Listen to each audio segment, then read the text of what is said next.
Bienvenidos. Quinto día de guerra en Oriente Medio y el tráfico de petróleo por el estrecho de Hormuz está prácticamente paralizado. Según la consultora Kpler, en una semana el tráfico de petroleros ha caído un 90% ante el miedo a sufrir ataques como el que se habría producido contra un portacontenedores con bandera de Malta frente a la costa de Omán. Ante la parálisis en el tráfico de petróleo y gas natural licuado que sale del Golfo Pérsico, el presidente Donald Trump ha dicho que la Marina estadounidense podría intervenir. En un mensaje en su red social, Truth Social, ha escrito que, de ser necesario, buques estadounidenses escoltarán a los petroleros, aunque sin dar plazos ni detalles. Y en medio de todo esto, una sorpresa. Las bolsas toman algo de oxígeno después de 2 días de fuertes caídas y el precio del petróleo se estabiliza. Más detalles con nuestro compañero José David Navarro desde la Bolsa de Frankfurt. Saludos, José. Un cambio considerable después de que ayer las pérdidas en Europa superaran el 3%. Cuéntanos. Hola Paco, pues sí, el índice general Stoxx 600 que mide, es un termómetro aquí en Europa, sube este miércoles un 1,37% después de haber acumulado una caída de en torno al 4%, un cambio radical, como tú adelantabas, del ánimo aquí en las bolsas europeas.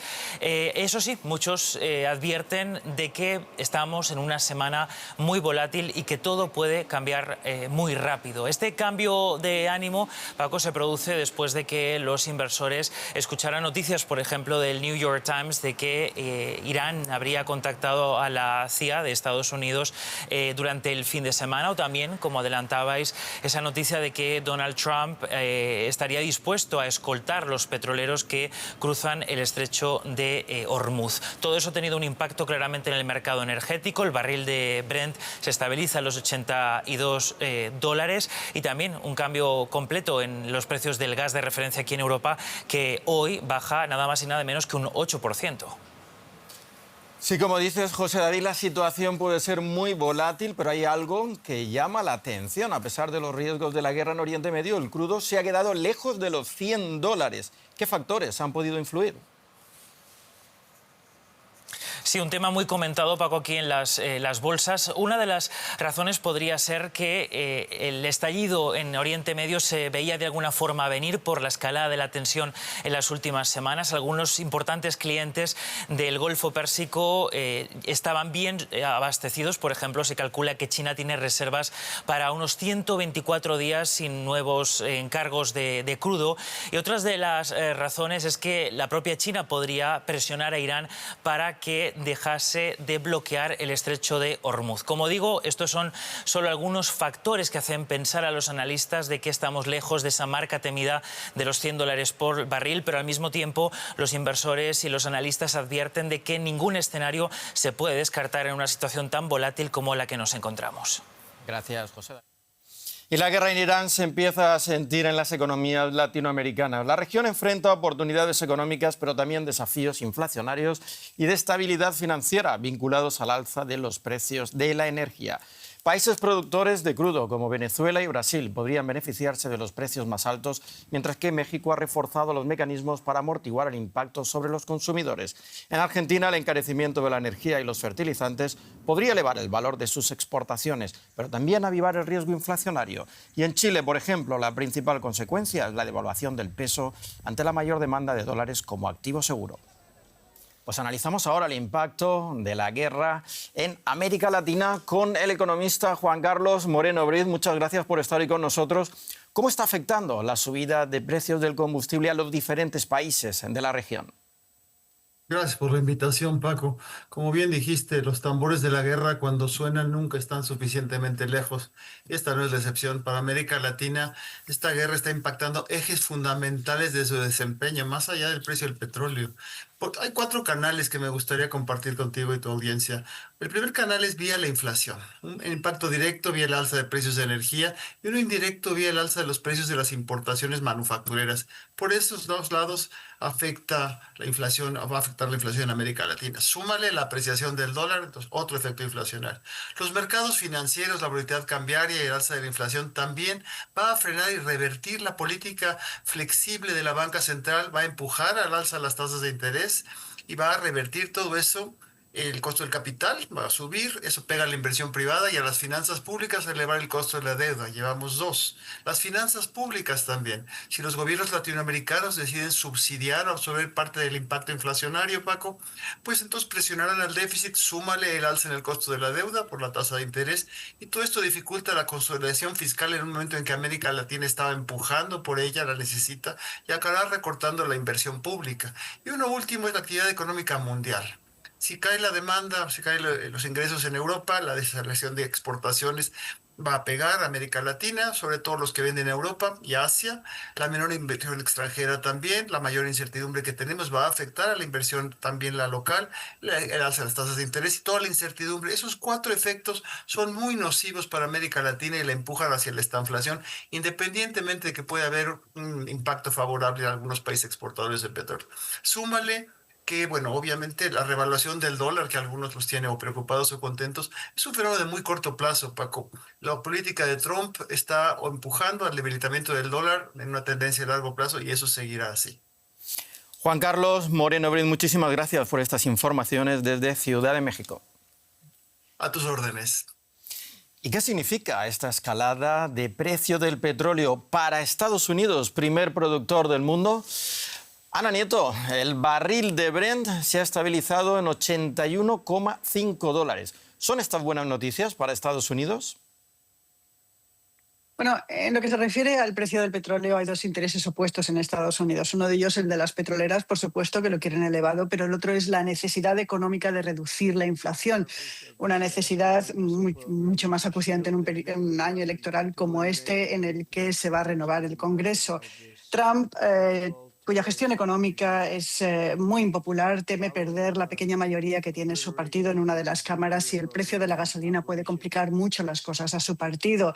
El presidente se presentó con el compromiso de que el petróleo iba a ser barato y, por tanto, las gasolinas, los combustibles también. Y, de hecho, ha sido así, algo que ha ayudado a rebajar una inflación que todavía está tozudamente muy alta y que ha derivado en una crisis de asequibilidad. Pero sin el efecto desinflacionario de la gasolina, la inflación subirá aún más. La gasolina ya ha subido unos centavos, el diésel ha subido un 23%, malas noticias para transportistas y para agricultores. Y por eso la Casa Blanca está ofreciendo todas las formas posibles que tiene para asegurar el flujo del petróleo por Oriente Medio. A las petroleras una subida puntual no les vale, la necesitarían durante mucho tiempo para seguir explotando e invirtiendo más en el país. Y los mercados se han tranquilizado y el dólar ha perdido parte de la fuerza que tuvo en los últimos días. ¿Por qué este cambio cuando la guerra sigue su curso? Pues el petróleo, que sí que ha subido un 15% esta semana, se ha estabilizado por el anuncio de la Casa Blanca de la protección al crudo de Oriente Medio. La consistencia y efectividad de esta ayuda, además de la duración del conflicto y la severidad de los ataques, sobre todo activos petroleros, puede cambiar esta situación. Pero de momento la calma ha llegado a los mercados, también porque se basa en la resiliencia de la economía estadounidense y en el sector tecnológico que ha empujado al Nasdaq al alza. El dólar, que estos días volvió a reclamar su estatus como refugio y ganó fuerza, hoy la empezaba a perder, por ejemplo, frente al euro, otra señal de normalización. Donde las cosas están más tensas es en el mercado de bonos, que normalmente son un valor seguro en tiempos volátiles, pero que en estos momentos no lo es por el efecto inflacionario de esta guerra vía los precios del petróleo y la perspectiva de que la Reserva Federal no tenga ninguna prisa por rebajar las tasas de interés. Ana Nieto, muchas gracias desde Nueva York. Gracias, Paco. Espacio aéreo cerrado, cruceros varados e incertidumbre para cientos de miles de viajeros. La guerra en el Golfo golpea con fuerza a la industria turística. Una decena de países de la región están bajo advertencias de viaje, mientras grandes centros neurálgicos como Dubái y Doha permanecen prácticamente paralizados. Rascacielos, hoteles de lujo, playas y megacentros comerciales. Dubái atrae a turistas de todo el mundo con un número cada vez mayor de viajeros que visitan la ciudad. Sin embargo, el puesto de los Emiratos Árabes Unidos permanece casi vacío en la Feria Internacional de Turismo de Berlín, el mayor evento mundial de su tipo. Muchos funcionarios emiratíes no han acudido al evento y sus representantes no desean opinar sobre la guerra con Irán. Otros visitantes lucen indecisos. Nadie sabe cuánto durará el conflicto ni cómo afectará a la región del Golfo, una zona que se ha convertido en un popular destino turístico y un importante eje de viajes internacionales, con 3 grandes aeropuertos internacionales de Dubái, Doha y Abu Dhabi, por los que transitaron 174,4 millones de pasajeros en 2024. Es sin duda el mayor cierre que hemos visto desde la pandemia. El crecimiento de Oriente Medio ha sido fenomenal en los últimos años, con gente que quiere pasar sus vacaciones, mudarse o hacer negocios allí, y hemos visto un enorme crecimiento de centros neurálgicos como Dubái, Doha y Abu Dhabi. Entonces, si hay un cierre, impacta significativamente en el turismo, los viajes de negocio y también en el transporte de mercancías.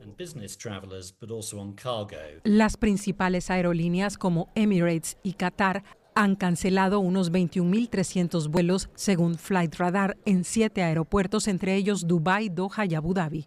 Esto ha afectado a otras regiones, ya que esos aeropuertos son importantes centros de conexión para vuelos hacia y desde Europa, Asia, África y el Pacífico. Varios cruceros también están atrapados. Tenemos que ver cómo evoluciona la situación. Estaremos observando. Al mismo tiempo, los Emiratos y Oriente Medio en general son un importante mercado turístico. Y creo que durante este periodo quedará claro cómo se posicionan estos países en el mercado, cómo pueden volver a ofrecer sus servicios turísticos y cómo pueden garantizar que sigan siendo fácilmente accesibles. Aunque la guerra con Irán puede estar ensombreciendo la ITB desde este año, los visitantes de la región intentan mantener el optimismo, y el único país de Oriente Medio ausente es Israel, que ha tenido que cancelar su asistencia por motivos de seguridad. Y eso es todo en la economía. Más información en nuestras redes sociales. Gracias y hasta pronto.